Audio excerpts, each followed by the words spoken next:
Dear student, now let us move toward the Lothar-Maris curve.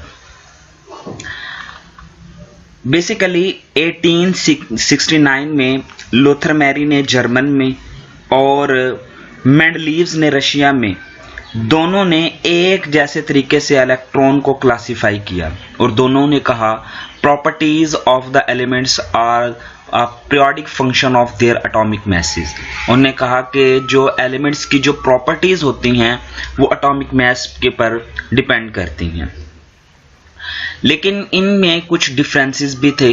वो थे Mendeleev's classification was based on chemical properties of element. जो Mendeleev's की classification थी वो chemical properties पे depend करती थी, जबकि Lothar Meyer's classification was based on characteristic of physical characteristic of element. जबकि लोथर मैरी की जो क्लासिफिकेशन थी वो फिजिकल कैरेक्टरिस्टिक पे डिपेंड करती थी।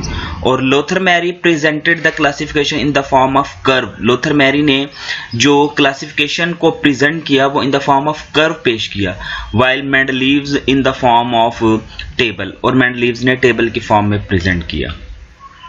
लोथर मैरी ने एटॉमिक वॉल्यूम जितने भी नाउन एलिमेंट्स थे उस वक्त तक उन सब पर इस फार्मूले को अप्लाई किया और उनका एटॉमिक वॉल्यूम फाइंड किया, और atomic volume is equal to atomic mass divided by the density. इस फार्मूले को यूज किया और इस फार्मूले को यूज करके उसने एटॉमिक वॉल्यूम को मालूम किया। और इस जो इसने एटॉमिक वॉल्यूम मालूम किया, इस एटॉमिक वॉल्यूम को यूज करते हुए उसने एटॉमिक वॉल्यूम और एटॉमिक मास के दरमियान एक ग्राफ प्लॉट किया और उससे डिफरेंट किस्म के रिजल्ट्स निकाले। उसने ये पहला रिजल्ट ये निकाला कि alkali metal have the largest atomic volume. जो अल्कली मेटल्स होते हैं इनका एटॉमिक वॉल्यूम सबसे ज़्यादा होता है, occupy the maxima of the curve. जो इस ग्राफ में जो कर्व बने हुए हैं इनके मैक्सिमम पॉइंट पर जो है वो अल्कली मेटल्स हैं, क्योंकि इनका जो एटॉमिक वॉल्यूम है वो सबसे ज़्यादा है। आप देखें यहाँ पे लिथियम है, यहाँ सोडियम है, पोटाशियम है, रुबिडियम है और यहाँ पे सीजियम है।